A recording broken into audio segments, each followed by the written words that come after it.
नमस्कार दोस्तों, स्वागत है एक बार फिर से। आज हम जानेंगे एक बहुत ही महत्वपूर्ण थ्योरी के बारे में जो लगभग सभी टीईटी में इसका इस्तेमाल होता है और इससे बहुत सारे क्वेश्चन पूछे जाते हैं और ये आपके क्लास में भी बच्चों को पढ़ाने में ये थ्योरी आपको मदद करने वाला है। तो आइए, आज का टॉपिक हमारा है E.L. थॉर्नडाइक। देखिए, थॉर्नडाइक एक अमेरिकी मनोवैज्ञानिक थे।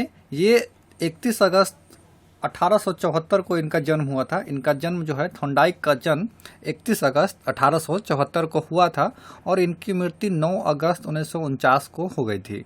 अब ये इन्होंने जो थ्योरी दिया, इनका लर्निंग थ्योरी था, अर्थात पढ़ने का थ्योरी था। और पढ़ने का क्या थ्योरी था? इनका थ्योरी था त्रुटि एवं प्रयास का सिद्धांत, यानी ट्रायल एंड एरर थ्योरी। इन्होंने कहा बच्चा कब सीखता है? जब बच्चा गलती करता है, बार बार प्रयास करता है, दोहराता है, फिर बच्चा सीखता है। इनका थ्योरी में यही सब है। और इन्होंने अपने थ्योरी में बहुत सारे चीज़ों पर दिया, जैसे में इन्होंने पशुओं पर बात करी, बच्चों पर बात करी, बार बार दोहराने की क्रिया पर बात करी। तो चलिए, आज हम इनके बारे में आज विशेष रूप से जानते हैं और इनका थ्योरी भी पढ़ते हैं। सबसे पहले बात करें थॉर्नडाइक की, तो थॉर्नडाइक अमेरिकी मनोवैज्ञानिक थे और वो पशु मनोवैज्ञानिक भी थे। एग्जाम के दृष्टिकोण से ये पूछा जाता है कि पशु मनोवैज्ञानिक कौन थे, तो हम थॉर्नडाइक, मेरा ऑप्शन होना चाहिए, आंसर होगा मेरा। चलिए, तो थॉर्नडाइक जो है अमेरिकी मनोवैज्ञानिक थे और वो पशु मनोवैज्ञानिक थे। अधिगम का जो सबसे पहला नियम होता है, ये थॉर्नडाइक ने ही दिया था। तो अधिगम का जो नियम होता है, ये थॉर्नडाइक ने सबसे पहले दिया था। थॉर्नडाइक के प्रथम शैक्षिक मनोविज्ञान भी इनको कहा जाता है। थॉर्नडाइक को प्रथम शैक्षिक मनोविज्ञान भी इसे कहा जाता है। चलिए, अब इन्होंने educational psychology and animal intelligence नाम का पुस्तक लिखी, जो बहुत फेमस हुआ था। ठीक है, थॉर्नडाइक ने प्रयास एवं त्रुटि का सिद्धांत दिया था। वे सोचते थे कि अगर किसी की उत्तेजना, स्टिमुलस बोलते हैं उसको, उत्तेजना को बढ़ा दी जाए तो उसके प्रति जो अनुक्रिया है, रिस्पॉन्स जो है वो करेगा। ठीक है, वह बार बार अनुक्रिया को दोहराएगा, वह कुछ न कुछ सीखेगा, कहा जाता है। इन्होंने कहा इन्होंने स्टिमुलस कहा कि रिस्पॉन्स, ये स्टिमुलस और रिस्पॉन्स, इसको हम लोग एसआर बॉन्ड या एसआर थ्योरी भी इसको कहते हैं। एसआर बॉन्ड या एसआर थ्योरी भी इसे हम लोग बोलते हैं। ठीक है, तो इनका कहना था कि अगर किसी में उत्तेजना बढ़ा दे तो वो उसके प्रति अनुक्रिया करेगा और वह जब बार बार अनुक्रिया को दोहराएगा तो वह कुछ न कुछ सीखेगा। इनका कहना यही था। आगे बात करते हैं, इनकी कुछ प्रमुख पुस्तकें हैं जो बहुत फेमस हुई। ऐसे 2 पुस्तकें हैं जो ज़्यादातर फेमस हुई, जिनका नाम है एजुकेशनल साइकोलॉजी और एनिमल इंटेलिजेंस। इनका 2 पुस्तकें बहुत काफ़ी डिमांड में रही हैं। तो ये 2 पुस्तकें हैं और सारी पुस्तक उनके हैं, बहुत सारे पुस्तकें हैं, क्योंकि वो मनोवैज्ञानिक थे ही, तो कोई दिक्कत नहीं है। फादर ऑफ एजुकेशनल साइकोलॉजी इनको कहा जाता है। चलिए, ये एक बात हुई। अब बात करते हैं, अमेरिकी मनोवैज्ञानिक थॉर्नडाइक ने अधिगम के संबंधवाद का सिद्धांत दिया था। यानी अधिगम का संबंधवाद का सिद्धांत किसने दिया था? थॉर्नडाइक ने दिया था। अधिगम को हम लोग बोलते हैं लर्निंग। आप लोग कंफ्यूजन नहीं होगा, अधिगम का मतलब होता है लर्निंग। ठीक है, जिसे उद्दीपक अनुक्रिया या एसआर थ्योरी या प्रयास एवं त्रुटि का सिद्धांत या बंधन का सिद्धांत भी कहते हैं। ठीक है, अब आज हम जानेंगे कि इनके सिद्धांत को और किस किस नामों से जाना जाता है, क्योंकि नाम में ही ज़्यादातर कन्फ्यूजन आते हैं और क्वेश्चन भी टीईटी वगैरह में, सीटेट में इसी हिसाब से पूछता है। तो इसे हम लोग एसआर बॉन्ड या एसआर थ्योरी बोलते हैं। एस का मतलब होता है स्टिमुलस, इसको बोलते हैं उद्दीपक। आर का मतलब होता है रिस्पॉन्स, यानी अनुक्रिया। ठीक है, तो हम रिस्पॉन्स करने का मतलब होता है कि उसको जवाब देना या अनुक्रिया करना। जैसे में हमारे पास अगर हम मिठाई देखते हैं तो मुझे खाने का इच्छा होता है, तो मिठाई क्या हो गया? स्टिमुलस हो गया। और खाने का मन, जो मेरा मन करने लगता है, हम रिस्पॉन्स करते हैं, तो ये अनुक्रिया हो गया। तो इसी को बोलते हैं एसआर थ्योरी। या हम कोई भी काम करते हैं और अच्छा हो जाता है तो उसको बार बार करने की कोशिश करते हैं, तो वो इसको एसआर थ्योरी या एसआर बॉन्ड भी इसको कहा जा सकता है। इसे अन्य नाम से भी जाना जाता है। क्या क्या नाम है? उद्दीपक अनुक्रिया का सिद्धांत इसको कह सकते हैं, प्रयत्न एवं भूल विधि कह सकते हैं, प्रयास एवं त्रुटि का सिद्धांत सिद्धांत कह सकते हैं और संबंधवाद का सिद्धांत कह सकते हैं दोस्तों। तो चलिए, ये सारी चीज़ है, ये तीनों का नाम आप एक बार देख लेंगे ताकि आपको याद रहे कि इनके थॉर्नडाइक के जो थ्योरी है उनको और किस किस नामों से जाना जाता है। अगला इन्होंने कुछ प्रयोग किए थे, वो प्रयोग के बारे में भी चर्चा करेंगे। तो थॉर्नडाइक का सीखने का सिद्धांत, ठीक है। थॉर्नडाइक के विभिन्न प्रकार के प्रयोग किए, थॉर्नडाइक ने बहुत सारे प्रयोग किए जिसमें थॉर्नडाइक का बिल्ली का प्रयोग काफ़ी प्रचलित रहा, ठीक है। तो इनका जो बिल्ली का जो प्रयोग है ये सबसे ज़्यादा प्रचलित रहा। ऐसे प्रयोग तो बहुत सारे करते हैं, जितने भी साइंटिस्ट होते हैं एक प्रयोग थोड़ी ना करते हैं, वो बहुत सारे प्रयोग करते हैं। और होता है ना कि उसमें से कोई कोई प्रयोग काफ़ी फेमस होता है। तो इनका जो था बिल्ली का जो प्रयोग था ये काफ़ी फेमस हुआ। तो थॉर्नडाइक ने पिंजरे में भूखी बिल्ली को बंद कर दिया, हाँ, और उसके बाहर एक मरी हुई मछली, मृत मछली कहीं आ जाता है ऑप्शन में, मृत मछली रख दी, ठीक है। और पिंजरे में क्या लगा हुआ था, पिंजरे में एक लीवर लगा हुआ था। लीवर का मतलब होता है कि जब उसमें पैर पड़ेगा तो वो खुल जाए, ऐसा लीवर लगा हुआ था, ठीक है, जिसे पैर पड़ने पर खुल जाता। बिल्ली को बहुत ज़्यादा भूख लगी थी, जब मछली को देखा तो मछली को देखा तो खाने का मन हो गया। बिल्ली मछली उसको लगा कि मेरे खाने का चीज़ है लेकिन हम तो बंद है। अब वो छटपटाने लगा। अब देखिएगा किसी जानवर को या आपके पास हो और उसका खाना आप नज़दीक में ले जा रहे होते हैं तो वो बहुत एकदम जल्दीबाजी करने लगे रसरी तोड़ देगा, ऐसा करने लगता है। तो या कुछ भी कुत्ता का भी ऐसा होता है, कुत्ता को खाना लेके जाइए तो लगेगा कि जंजीर तोड़ देगा। तो उसको खाने का बहुत छटपटा रहा था, खाने के लिए बहुत छटपटा रही थी, इधर उधर घूम रही थी, हाँ। लेकिन घूमते घूमते क्या हुआ कि उसमें जब लीवर लगा हुआ था अचानक लीवर जो है ना, लीवर पे जो है ना उसका पैर पड़ गया। जब पैर पड़ता है और गेट खुल जाता है और मछली क्या करती है या बिल्ली क्या करती है, मछली को गटक जाती है, खा जाती है। उसको लगा कि अच्छा अब ये क्या करते हैं थॉर्नडाइक जी, ये बिल्ली को एक बार फिर से रखते हैं उसमें। अब देखा जाता है कि पहली बार की तुलना में बिल्ली जो है जल्दी निकल जा रहा है बाहर, और इसको क्रिया को बार बार उन्होंने दोहराया। अब बार बार दोहराने से ये पता चला कि जितना बार दोहरा रहे हैं उतना उसका टाइम कम लग रहा है बाहर निकलने में, अर्थात बिल्ली को ज्ञान हो चुका है कि ये लीवर दबाएंगे हम बाहर आ जाएंगे। तो ये कैसे हुआ? सबसे पहले उसको कोई बताया नहीं, बिल्ली को कोई बताया नहीं कि कैसे खुलेगा। लेकिन क्या किया उसने, प्रयास किया, गलती हुआ, नहीं हुआ, मतलब बहुत बार प्रयास करते करते एक बार सही हो जाता है। आप लोग भी बहुत सारे साइकिल चलाए होंगे तो बहुत बार गिरे होंगे, पैर हाथ छिला गया होगा, लेकिन क्या आपने प्रयास करना छोड़ दिया होता तो आज भी नहीं सीखे रहते। लेकिन प्रयास आपने करता रहा, आपका मन था, तो फिर आपने क्या किया, वो सीख गए। बचपन में होता है ना कि बच्चा देखते हैं जब चलना शुरू करता है, स्टार्टिंग करता है, उस समय उसको उतना नहीं रहता है खड़ा होने का। जब खड़ा होता है गिर जाता है, खड़ा होता है गिर जाता है। अगर बच्चा में लगे कि नहीं हम खड़ा होते तो गिर जाते हैं, अगर वो दोबारा खड़ा ही नहीं हो तो सब दिन बच्चा ऐसे ही रह जाएगा, ज़मीन पे ही रह जाएगा, खड़ा नहीं होगा। तो इसी को बोलते हैं प्रयास करना। तो आपको भी अपने एग्जाम का प्रयास करना है। अगर एक बार सफलता मिल भी जाती है तो बार बार प्रयास करने से सफलता मिल ही जाएगी। तो ये इस कहानी से हमको बहुत मोटिवेशन भी मिलता है, ठीक है। तो ये कहानी हमको क्या बताता है, तो इस प्रयोग से हम यह बताता है, यह प्रयोग हमें यह बताता है कि जब हम प्रयास करेंगे तो त्रुटियां होंगी। निश्चित रूप से काम करता है, गलती उसी की होती है, गलती उसी का होगा जो काम ही नहीं करेगा।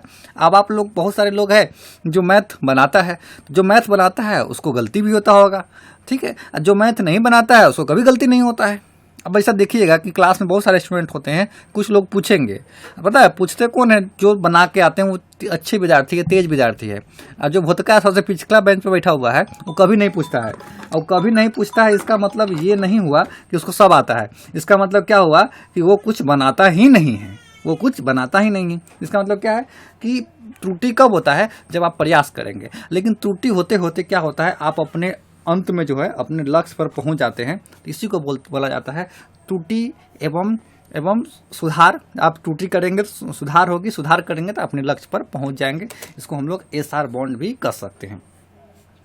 इस प्रकार मैकडूगल वैज्ञानिक ने भी कई प्रयोग किए, करके यह सिद्ध कर दिया कि पशु या मनुष्य जितनी बार प्रयत्न करता है उतना ही उसे भूल कम होती है और वह सफल क्रिया करना सीख जाता है। पशु भी हो या मनुष्य हो, जितने बार क्रिया करेगा किसी काम को, एक बार गलती होगा, 2 बार गलती होगा, 3 बार कम होगा, उससे कम होगा, उससे कम होगा, जितने बार वो काम करता चला जाएगा उसकी गलती हो ना कम होते चला जाएगा और वो सीखता ज़्यादा चला जाएगा, सीखता जाएगा। तो ये क्या हो गया कि प्रयास करने से हमारा जो भूल है ना कम होती चलती है हमारे जो कमी है वो घटती जाती है और हमारे अंदर निखार भी आना शुरू हो जाता है। अब हम जानते हैं कि प्रयास व त्रुटि में शिक्षा का क्या महत्व है, मतलब शिक्षा में क्या महत्व है, प्रयास व त्रुटि का शिक्षा में क्या महत्व है, हम लोग पढ़ते हैं उसमें क्या महत्व है, बच्चा को ये हमको क्यों पढ़ना चाहिए, चलिए जानते हैं। इस विधि से सीखने की क्रिया सरल हो जाती है। चलिए अगला है सिद्धांत कर, इस सिद्धांत से करके सीखने पर बल देता है, मतलब आप खुद करिए तब सीखिए, हाँ, जो कि आधुनिक समय में बहुत उपयोगी है। अब बहुत सारे लोग बताते नहीं, आप खुद करिएगा, धीरे धीरे सीख लीजिएगा। अब सबके पास उतना समय थोड़ी है, सबको उतना मार्गदर्शन देने का समय तो नहीं है कि आपको बताया कि ये करो, लेकिन जब आप काम करना शुरू कर देते हैं तो आप खुद सीखने लगते हैं। बहुत सारी चीज़ में है, कोई आदमी वीडियो बनाते हैं, कोई आदमी रील्स बनाते हैं, कोई आदमी मैथ बनाते हैं, तो बहुत चीज़ करते करते लोग सीखता है, ठीक है। हाँ, यह सिद्धांत जो है बड़े तथा मंद बुद्धि बालकों के लिए बहुत उपयोगी है, क्योंकि बार बार करेगा तो वो क्या होगा ना, उसको आ ही जाएगा। नहीं कहा जाता है करत करत अभ्यास के जरमती होत सुजान, रस्सी आवत जावते सिल पर परत निशान। ऐसा कहानी आप लोग कभी न कभी सुने होंगे। तो मंद बुद्धि बालकों के लिए भी ये सिद्धांत जो है बहुत ही महत्वपूर्ण है। उसके अलावा भाषा में शुद्ध उच्चारण, ठीक है, वह इसी विधि से सीखता है। मतलब अब बिल्कुल जब हम बोलना शुरू करते हैं, जब अंग्रेजी हम सीखने जाते हैं तो पहले बहुत गलतियां होती है, या हिंदी भी बोलते हैं तो बहुत गलतियां होती है। धीरे धीरे प्रयास करते करते हम एक बार अच्छा लैंग्वेज बोलना सीख जाते हैं, चाहे हिंदी हो या अंग्रेजी हो, संस्कृत हो या कोई भी भाषा हो। तो भाषा सीखने में जो शुद्ध उच्चारण की बात है, ये भी हम प्रयास और त्रुटि के माध्यम से ही सीखते हैं। आप लोग भी ऐसा किए होंगे कि बहुत जो हिंदी अच्छी नहीं आती होगी या अंग्रेजी अच्छी नहीं आती होगी, लेकिन जब आप प्रयास करते हैं, बार बार प्रयास करते हैं, तो साल डेढ़ साल में एकदम अच्छा से सीख जाते हैं। तो क्या पहली बार सीखा था क्या फ्लुएंट थे? बिल्कुल फ्लुएंट नहीं थे। पहले क्या किया, एरर आई, कमी आई, फिर आपने प्रयास किया और वो सही हो गया। तो इससे ये भी फायदा होता है। इस विधि से अनुभव से लाभ उठाने की क्षमता का विकसित होता है। मतलब अनुभव से भी लाभ उठता है। जैसे बहुत सारे लोग होते हैं कि बहुत सारे काम को आप अनुभव के आधार पर करने लगते हैं, आपने कोई ट्रेनिंग नहीं ली होती है, लेकिन आप करते करते अनुभव ले लेते हैं। बहुत सारे लोग खाना बनाते होंगे, महिलाएं लोग, लड़कियां लोग, तो क्या करती हैं कि कोई बताया नहीं फिर भी आप धीरे धीरे बनाने लगते हैं। लड़के लोग भी खाना बनाते हैं, ठीक है। या आप बहुत सारे काम हैं जो आप कभी किए नहीं हैं या आपको कोई ट्रेनिंग नहीं दिया है, लेकिन जब आप करना शुरू कर देते हैं तो धीरे धीरे क्या होता है ना कि वो आपको क्षमता में विकसित हो जाती है, उसका क्षमता बढ़ जाता है, आप उसको प्रोफेशनली काम कर सकते हैं बिना ट्रेनिंग लिए हुए भी। इस सिद्धांत से धैर्य व परिश्रम के गुण का विकास होता है। धैर्य इसमें क्यों लगता है? क्योंकि धैर्य का मतलब होता है समय देना। आप नहीं कहते कि धैर्य रखो, धैर्य मतलब क्या, समय थोड़ा दो। तो जब त्रुटि होगा पहले हम करेंगे, फिर त्रुटि होगा, फिर सुधारेंगे, फिर करेंगे, त्रुटि होगा तो समय ज़्यादा लगेगा ना। तो समय लग रहा है, इसका मतलब हमारे पास धैर्य है, पैसेंस है। तो पैसेंस का भी वृद्धि होता है। और परिश्रम के गुण, परिश्रम में क्या क्या गुण होते हैं ये भी विकसित होता है, ठीक है। जैसे में साइकिल साइकिल चलाना, गणित के प्रश्न हल करना, कलाकृतियाँ बनाना, ये सभी सिद्धांत, इस सभी का काम, इस सिद्धांत का बड़ा महत्व है सभी काम में। साइकिल चलने के लिए भी हमको बताया आपको कि बहुत सारे प्रयास किए होंगे आपने, साइकिल चलाने के लिए बहुत सारे प्रयास किए होंगे। गणित हल करते समय भी आप 1-2 बना के छोड़ देते तो शायद नहीं बनता, गलती करते गए आप पूरा बना लेते हैं। कलाकृति जो रंग पेंट करते हैं, शुरुआत में बहुत ख़राब बनाते हैं, बहुत भद्दे बनाते हैं, फिर धीरे धीरे उसमें अच्छाइयाँ लाते जाते हैं और एक दिन बहुत परफेक्ट आप बना लेते हैं। तो ये सभी काम में इसका काम होता है, प्रयास एवं त्रुटि का सिद्धांत का काम होता है, ठीक है।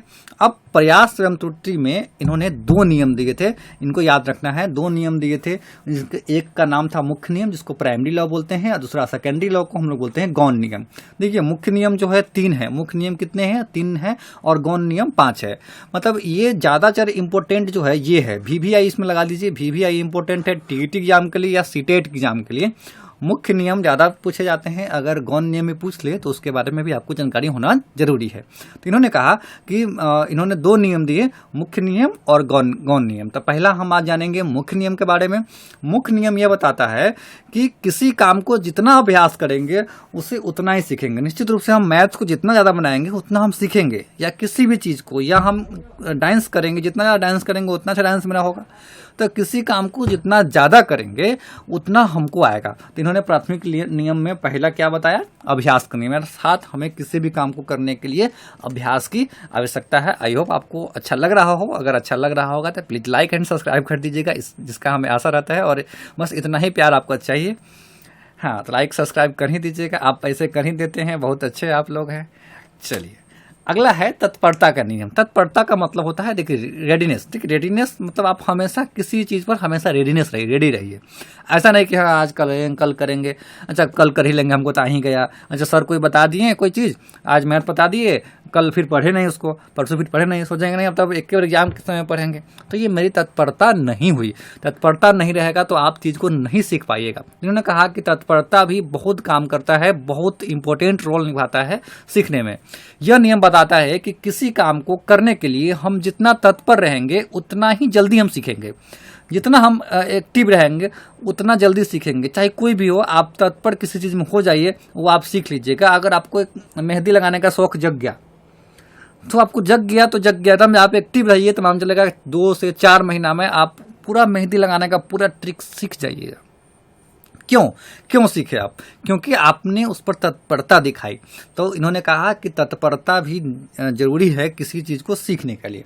तो आपको क्या रहना है? हमेशा तत्पर रहना है, एक्टिव रहना है किसी भी चीज़ को सीखने के लिए या सिखाने के लिए भी। तो बच्चे में तत्परता भी लानी है और आप में भी लाना है। ये आप के ऊपर भी काम करता है और बच्चों के ऊपर भी ये चीज़ काम करता है। अब है प्रभाव का नियम। अगला इन्होंने तीसरा बताया, प्रभाव का नियम। यह नियम यह बताता है कि यदि सीखना संतोषजनक हो तो सीखने का जो क्रिया है वो तेज हो जाती है, तीव्र हो जाती है। यदि सीखना असंतोषजनक हो, हाँ, तो सीखना असंभव हो जाता है। ठीक है, इस नियम को थॉर्नडाइक ने दंड और पुरस्कार का भी महत्व दिया है। इस नियम में कहा कि जब आप कोई काम करने जाते हैं और काम हो जाता है, मतलब लगता है कि उससे आपको रिजल्ट मिलने लगता है, तो आपको काम करने में ज़्यादा मज़ा आता है। जैसे में हमने ये वीडियो बना रहे हैं, हम वीडियो बना रहे हैं और आप लाइक कर देते हैं, सब्सक्राइब कर देते हैं, तो मेरा मन और अप्रिशिएट हो जाता है कि नहीं अब और बनाएंगे, और मेरे पास और परिवार हो गए। अभी 500 परिवार है, 600 हो गए, आज 531 हो गए, 540 परिवार हो गए, फलाना लोगों ने कमेंट किया। हमको लगता है कि हम और आदमी से जुड़ रहे हैं, तो हम क्या करते हैं, मेरे अंदर जो होता है ना, ये प्रभाव पड़ता है, आप लोगों का प्रभाव पड़ता है, जिम्मेदारी आती है। तो इससे क्या होता है, हमको लगता है ना कि हम जो काम कर रहे हैं शायद अच्छा है, लोगों को अच्छा लग रहा है, तो रिजल्ट अच्छा आ रहे हैं, तो हम उसको काम करने में हमको और मन लगता है, हम और ज़्यादा समय देंगे। लेकिन अगर हमको ऐसा नहीं लगेगा, ऐसा हम कभी, मेरा सब्सक्राइबर 2 था तो 2 ही रह जाता सब दिन, तो हम नहीं बनाते, मज़ा फिर नहीं आता। हाँ, या पुरस्कार और दंड का भी मैटर करता है। अगर आप कोई काम करते हैं, आपको कोई पुरस्कार मिलता है, फिर भी आप अप्रिशिएट होते हैं किसी काम को करने के लिए, मज़ा आता है आपको, फिर और करने की कोशिश करते हैं नहीं। तो ये बात पे ध्यान रखना है। इन्होंने कहा कि अगर आप कोई काम को करते हैं और संतोषजनक होता है, उसका तारीफ लोग करता है या आपको उसका कोई पुरस्कार मिलता है, तो उस काम करने में आपको और मज़ा आता है। ठीक है, अगर आप उस काम को करते हैं, अगर नहीं होता है, अगर उसका मतलब तारीफ नहीं होता है या असंतोषजनक रिजल्ट उसका आता है, तो आपको उसमें मज़ा फिर नहीं आता है। इसलिए बच्चा को कभी कोई गलती करे तो आपको ये नहीं कहना कि तुम नहीं कर सकते, तुम नकारा हो, बेकारा हो, नहीं कर सकते। उसका माइंड जो है ना, करने वाला लड़का भी खराब हो जाएगा। तो इसमें ये समझाना चाहे इन्होंने कि बच्चा को हमेशा नेगेटिव बात नहीं कहिए, और अगर थोड़ा सा गलती भी करे तो उसको हर बात पर डांट कर रोकिए नहीं।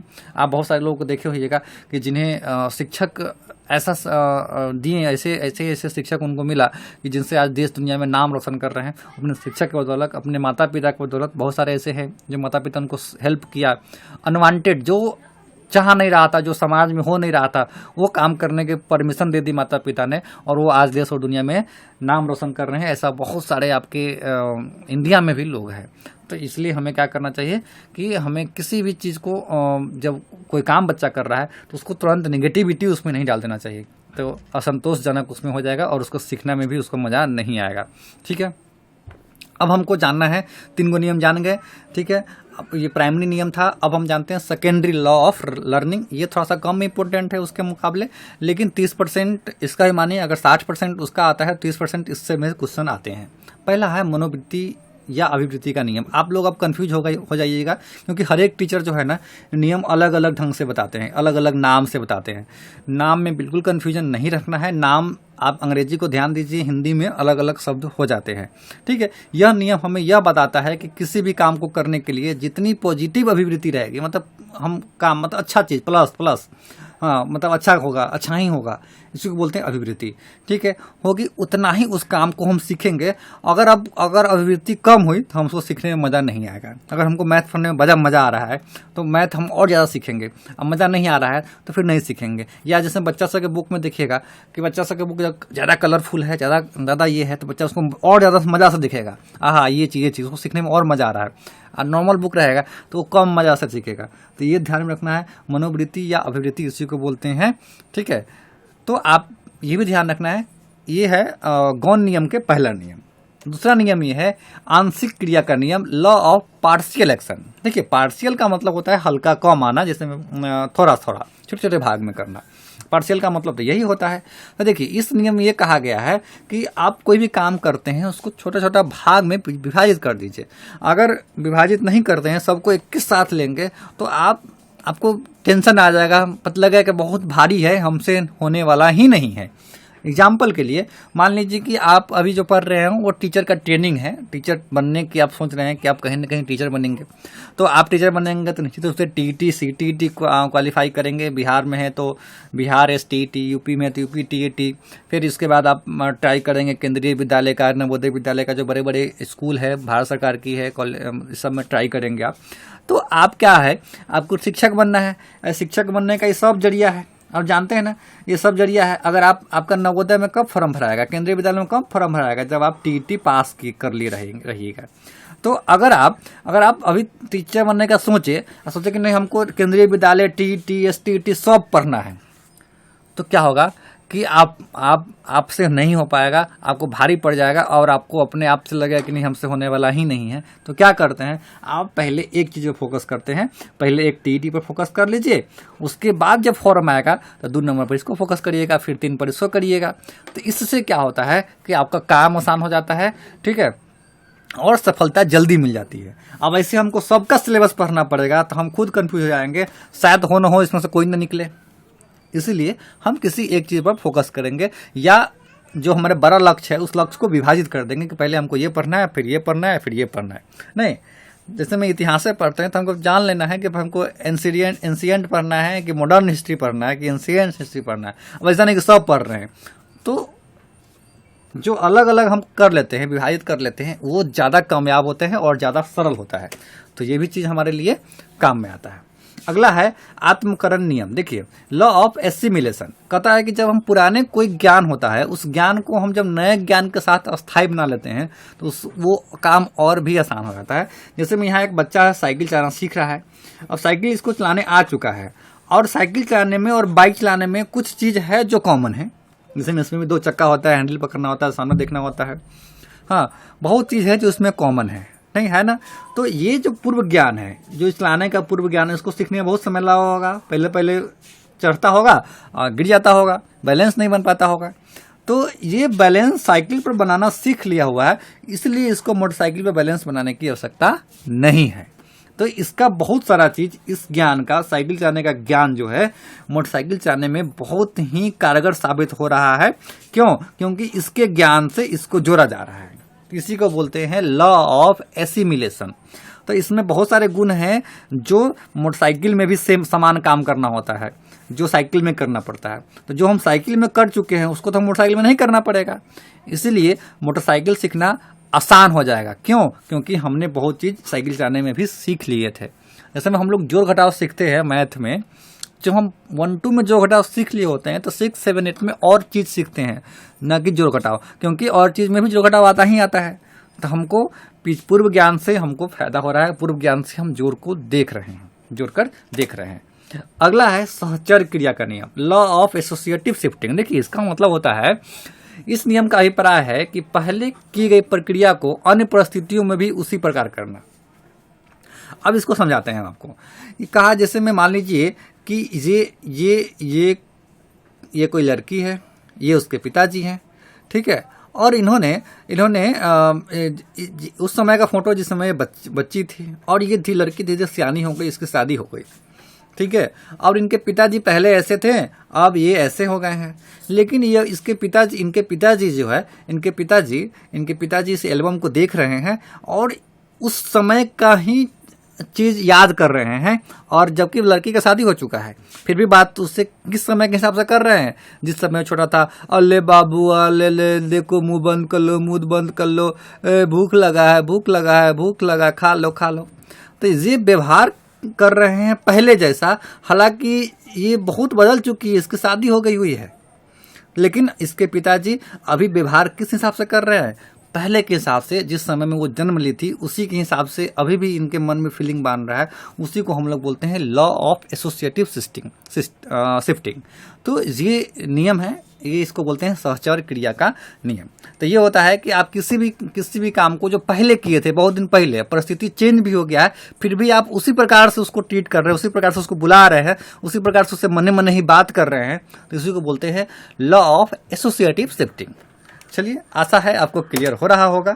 ठीक है, अब है बहुपरेखता का नियम। देखिए, बहुपरेखता का मतलब होता है, इस सिद्धांत के अनुसार हम नए कार्य सीखते हैं, और सीखते समय जब हम प्रयास करते हैं उसमें बहुत सारे प्रतिक्रिया होती है, उसके बाद उस कार्य को करने का सही विधि मालूम हो जाती है। जैसे में कि जब हम कोई नया काम शुरू करते हैं तो धीरे धीरे उसमें प्रयास करते हैं, एकदम पूरा छटपटाते हैं, एकदम पूरा दिमाग लगाते हैं, लेकिन धीरे धीरे जब काम कितना बार कर लेते हैं ना, तो हमको बहुत आसानी से निकलने का हमको साधन मिल जाता है, आसानी से काम करना शुरू कर सकते हैं। तो हम क्या कर रहे हैं कि ये बिल्ली जो थी बहुत प्रक्रिया की, पैर भी मारी, दरवाजा तोड़ने की कोशिश की, जाली तोड़ने की कोशिश की, सीधे भागने की कोशिश की, काम कतेक की, बहुत सारा काम करी, लेकिन उसको लगा कि जब करने लगी तो उसको सही विधि का मालूम चल गया कि अच्छा, हम बाहर कब जाएंगे, जब हमारा लीवर पर पैर पड़ेगा।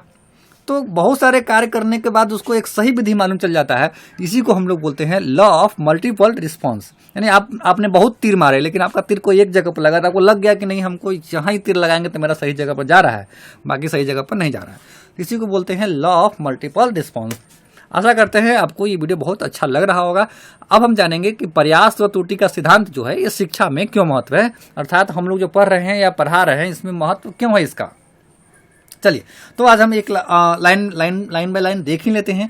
इस विधि से सीखने सिखाने, ये विधि जो है सीखने और सिखाने में सरल होता है।